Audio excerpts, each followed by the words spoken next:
इंदौर के कलेक्टर कार्यालय में जन सुनवाई आयोजित हुई, जिसमें बड़ी संख्या में पीड़ित अपनी शिकायत लेकर कलेक्टर डॉक्टर इलैया राजा से मिले और मदद की गुहार लगाई। ऐसे में एक सामाजिक संस्था से जुड़े शख्स ने भी कलेक्टर को शिकायत दर्ज करवाई। संस्था से जुड़े सलज भटनागर ने कलेक्टर इलैया राजा को एक आवेदन देते हुए श्रवण बाधित बच्चों के इलाज में बरती जा रही लापरवाही का मुद्दा सामने रखा। इनका कहना था कि श्रवण बाधित बच्चों का सरकार द्वारा निःशुल्क इलाज करवाया जाता है। इसके लिए सरकार द्वारा ऑपरेशन के लिए 6 लाख रुपए से ज्यादा की राशि भी खर्च की जाती है, लेकिन ऑपरेशन के बाद जिस स्पीच थेरेपी की जरूरत होती है उसके लिए इंदौर शहर में कोई क्वालिफाइड व्यक्ति मौजूद नहीं है, जिससे कि ऑपरेशन के बाद भी कई श्रवण बाधित लोगों का भविष्य खराब हो रहा है।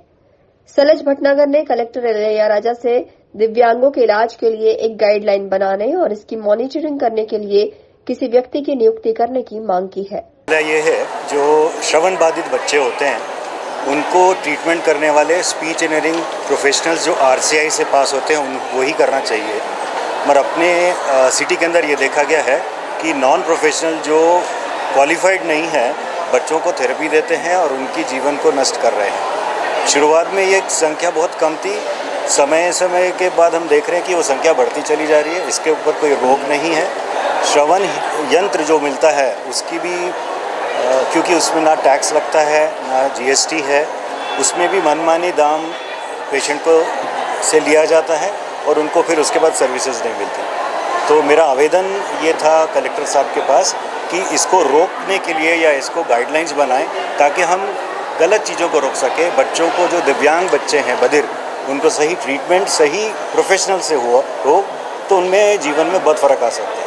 दूसरा जो पॉइंट था, मुद्दा था, कॉकलियर इम्प्लांट सरकार 6.5 लाख रुपए दे रही है हर दिव्यांग बच्चे के ऑपरेशन पे, मगर बाद में जो थेरेपी दी जाती है वो नॉन क्वालिफाइड के देने के कारण वो बच्चों की ज़िंदगी पूरी ख़राब हो जाती है।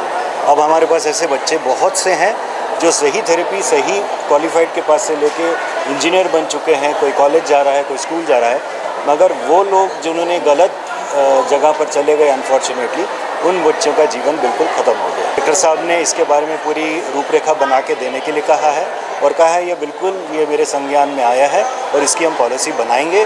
कम से कम हम इन बच्चों के साथ जो अन्याय हो रहा है उसके ऊपर हम एक पॉलिसी बना के एक रेगुलेटरी बॉडी बनाने का बोला है। कलेक्टर इलैया राजा ने भी इस शिकायत को गंभीरता से लिया है। उनका कहना है कि इस मामले में सामाजिक न्याय विभाग के साथ ही अन्य विभागों को आवश्यक निर्देश दिए गए हैं। साथ ही एक टीम का गठन भी किया जाएगा जो ऐसे लोगों की धरपकड़ करेगी जो इस काम के विशेषज्ञ नहीं है, लेकिन उसके बाद भी श्रवण बाधित को थेरेपी देकर उनके भविष्य के साथ खिलवाड़ कर रहे हैं। ये एक बहुत बड़ा इश्यू है, स्पेशली ना स्पीच थेरेपी ऐसे अनक्वालिफाइड ना प्रोफेशनल्स हैं अपना ना शुरू कर देते हैं। उसको एक्चुअली काफ़ी नुकसान ये है कि लंबे समय के बाद है ना फिर वापस उनको स्पीच थेरेपी है ना प्रॉपरली नहीं हो पाता, उनको इलाज है ना नहीं हो पाता, तो फिर वापस उस पर्टिकुलर एज क्रॉस कर देते हैं, फिर उनको वापस नॉर्मल परिस्थिति में लाना है ना असंभव हो जाता है।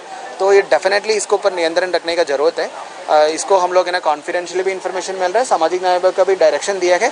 ऐसा अनक्वालिफाइड है ना प्रोफेशनल्स हैं, सो कॉल्ड प्रोफेशनल्स, उनको स्पीच थेरेपी है ना मतलब बिल्कुल है ना काम ना करे, बिकॉज आप है ना कोई बच्चे का है ना उनके ज़िंदगी के साथ है खिलवाड़ है ना करें। ऐसे इन्फॉर्मेशन है ना हमारे पास हम ले करके उनको छापामार कार्रवाई करके उनके खिलाफ कार्रवाई भी करेंगे।